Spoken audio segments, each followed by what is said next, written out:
تو یوں زندگی بہت سے تفکرات کے ساتھ، بے حسی، بے عزتی، جذبات محبت کی محرومیوں کے ساتھ اپنی ڈگر پر رواں دواں تھی،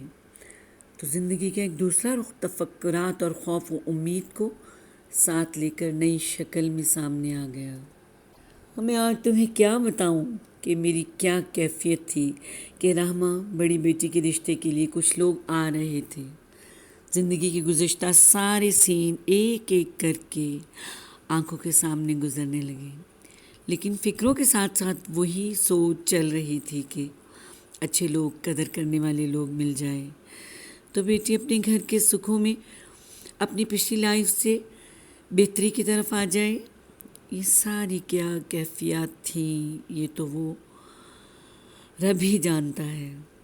ساتھ ساتھ دعائیں کلمے بھی چل رہے تھے، کیونکہ رحمہ بھی کوئی خوبصورتی کا مجسمہ نہ تھی جو کہ آج کل رشتہ دیکھنے کے وقت لوگوں نے معیار قائم کر لیا ہوا ہے۔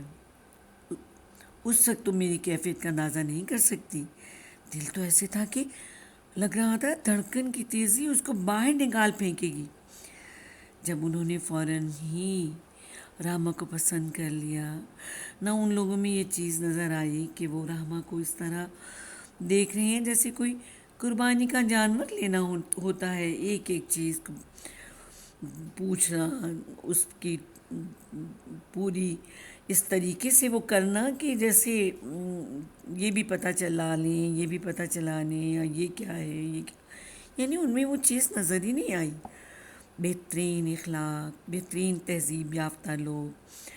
اور بیٹا بھی جس کے لیے رشتہ دیکھنے آئے انتہائی با اخلاق اور گفتگو میں نہایت ہی شائستہ۔ 2-4 ملاقاتوں میں رشتہ طے ہو گیا۔ اپنی زندگی کے تجربات سے تو یوں لگا یہ تو کوئی اور ہی دنیا کے لوگ ہیں، یہ تو اس طرح کی کوئی باتیں نہ پوچھ رہی ہیں، نہ ان میں نظر آ رہی ہیں۔ یہ سب اتنا مجھے عجیب لگ رہا تھا۔ کبھی وہ کہتے ہیں کہ یقین اور بے یقینی کی کیفیت سے میں اس طرح گزر رہی تھی، لیکن ایسے لگے جیسے سب کچھ ایک سہانا خواب۔ اور سنو آج تو میری حیرت کی انتہا ہو گئی جب انہوں نے کہا نکاح کا طے کرتے وقت کہ بتایا کہ مغرب سے پہلے ہم 4 لوگ ایک گاڑی میں آئیں گے، عشاء تک نکاح سے فارغ ہو کر بغیر کسی چائے کی پیالی کے واپس چلے جائیں گے، اپنی امانت یعنی آپ کی بیٹی کو رخصت کروا کے، اور ولیمہ فلاں تاریخ کو، اور اس کے لیے آپ جتنے چاہیں مہمان لے کر آئیں، وہ ہماری طرف سے آپ کی میزبانی ہوگی۔ ایسا تو کبھی خاندان والوں نے نہیں کیا۔ اپنے ہی خاندان والوں نے، دوسرے تو دور کی بات، اپنے ہی ان لوگوں نے نہیں کبھی کیا۔ کسی کی کوئی ہسٹری ایسے نظر نہیں آئی مجھے کہ خاندان والے جانتے بوجھتے بھی کہیں کہ نہیں بھائی ہمیں کچھ نہیں چاہیے، ہمیں بیٹی آپ کی ہم نے اپنے بیٹے کے لیے پسند کر لیا، ہمارے بیٹے نے گھر بسانا ہے، یہ اس کی ذمہ داری ہے۔ ایسا تو کبھی سنا ہی نہیں۔ ہر ایک پوری آسیں لگا کر بیٹھا ہوتا ہے جہیز کی اور جوڑوں زیورات کی، لڑکی والے بیچارے پس رہے ہوتے ہیں اس ساری تیاری میں، یہاں تو چائے کی پیالی تک لینے کے لیے تیار نہیں ہے۔ اور یقین ہی نہ آئے مجھے اس بات پر، ایسے لگا جیسے کوئی خواب تو نہیں دیکھ رہی، یعنی اپنے کانوں، اپنی آنکھوں پر یقین نہیں آ رہا تھا یہ سب کیا ہے، لیکن ساتھ ساتھ اپنے اللہ کا شکر ادا کرتی جا رہی، ساتھ ساتھ یہ سوچ رہی تھی اللہ تو میرے سارے حالات کو اتنا جانتا تھا، میں جس وقت پس رہی تھی، میں جس وقت رو رہی تھی لوگوں کے رویوں سے، میں جس وقت کس حال میں گزر رہی تھی، تجھے پتہ تھا۔ یا اللہ اتنے بڑے انعام کی تو میں مستحق ہی نہیں تھی، میں نے تو اس دنیا میں ایسے لوگ ابھی کہیں مجھے نہیں نظر آئے، نہ میں نے دیکھے۔ واہ میرے رب، تو نے واقعی ہمارے لیے وہ طریقہ زندگی پسند کیا جو اپنے محبوب کا طریقہ زندگی آپ نے ہمیں اس پر عمل کر کے دکھایا، اور ہم نے اس کو چھوڑ کر اپنے آپ کو بھی اذیتوں میں ڈالا اور دوسروں کی زندگی کو بھی اجیرن بنا دیا۔ نتائج سامنے ہیں، لیکن نتائج سامنے دیکھتے ہوئے بھی کبھی نہ ہم نے سوچا، کبھی ہمیں احساس نہیں ہوا کہ یہ کیا ہو رہا ہے، یہ کیسے ٹھیک ہو سکتا ہے۔ یوں بھی رشتے ہوتے ہیں، یوں بھی بیٹوں کے گھر بسائے جاتے ہیں۔ بیٹوں کی مائیں بھی ایسی ہوتی ہیں جو لوگوں کو اتنی عزت دیتی ہیں، لوگوں اپنے بیٹے کے اوپر ساری ذمہ داری ڈالتی ہیں کہ بیٹا تم گھر بسا رہے ہو، یہ تمہاری ذمہ داری ہے۔ ایسی مائیں بھی ہوتی ہیں، ایسی مائیں بھی ہوتی ہیں، یوں تربیت دیتی ہیں کہ اس طرح ہر رشتے کی کس طرح عزت کرنی ہے، احترام کرنا ہے، اور تمہاری کیا ذمہ داریاں ہیں، تم پر اللہ تعالیٰ کیا ذمہ داری ڈال رہا ہے۔ عجیب کشمکش تھی میری، میں بیان نہیں کر سکتی، لیکن شاید تم جانتی ہو، تم تو ہر وقت کی میری رازدار ہو، تم سے تو میں نے کبھی کچھ بھی نہیں چھپایا۔ تمہیں پتہ ہے کہ میں نے کس کرب میں زندگی گزاری، کس طرح۔ یہ نہیں کہ میں نے بہت دکھی، بہت تکلیف میں زندگی گزاری، لیکن جب انسان کو عزت نہیں ملتی، محبت نہیں ملتی، رشتوں کی قدر نہیں ہوتی، تو انسان قدم قدم پر ٹوٹتا ہے۔ اس بے حسی پر اور ان رویوں کی اس قدر زیادتی پر انسان کسی سے کچھ کہہ بھی نہیں سکتا، اور زبردستی یہ سب کچھ ہو بھی نہیں سکتا۔ کوئی بھی آپ زبردستی کسی کو بدل نہیں سکتے جب تک اس احساس کا اپنے اندر سے وہ تعلیم و تربیت، یعنی جس نہج پر انسان کی ایک ماں نے تربیت کی ہوتی، تو پھر ایک دم سے نہیں دلائی جاتی یہ باتیں ساری۔ پریکٹیکل میں وہ سب کچھ نہیں آتا جس کا ہم نے سمجھایا ہی نہ ہو،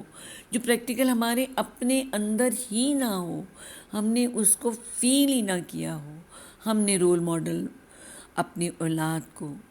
بن کر دکھایا ہی نہ ہو کہ تمہارے لیے بہترین طریقہ زندگی کیا ہے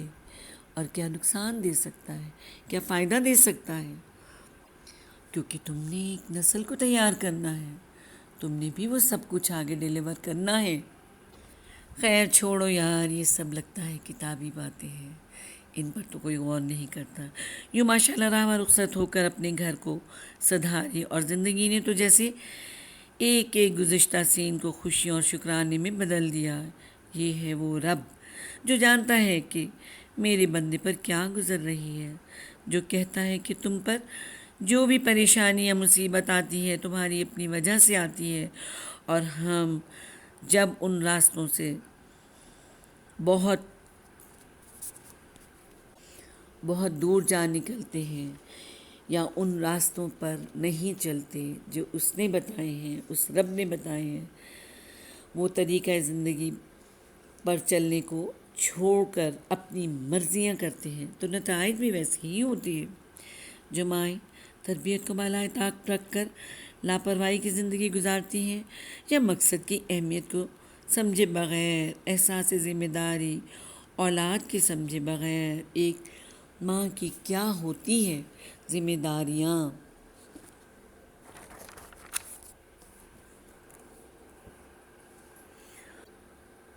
اپنے درد کس کو سنائیں، کون محسوس کر سکتا ہے اس کو؟ جب خود ہی انسان نے عمل نہ کیا ہو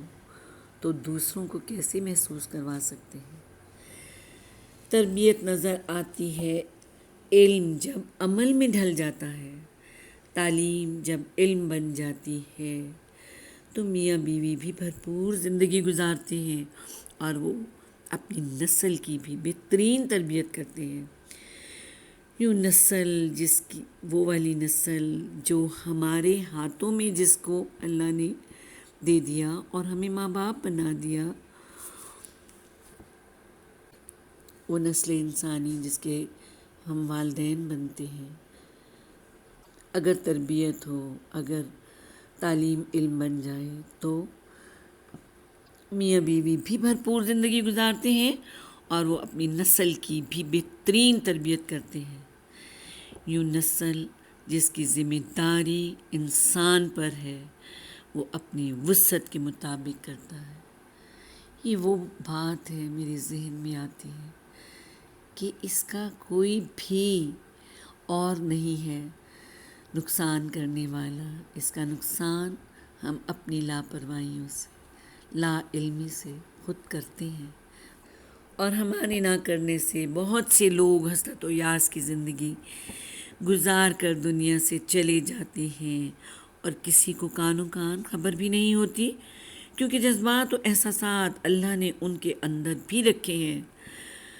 محبت اور عزت ان کی بھی خواہشات ہوتی ہیں۔ حمزہ کی آج بھی وہی روٹین ہے، وہی عادتیں ہیں، زندگی اپنی بھی گزر رہی ہے۔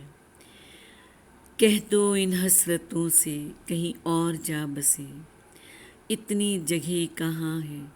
دل داغدار میں۔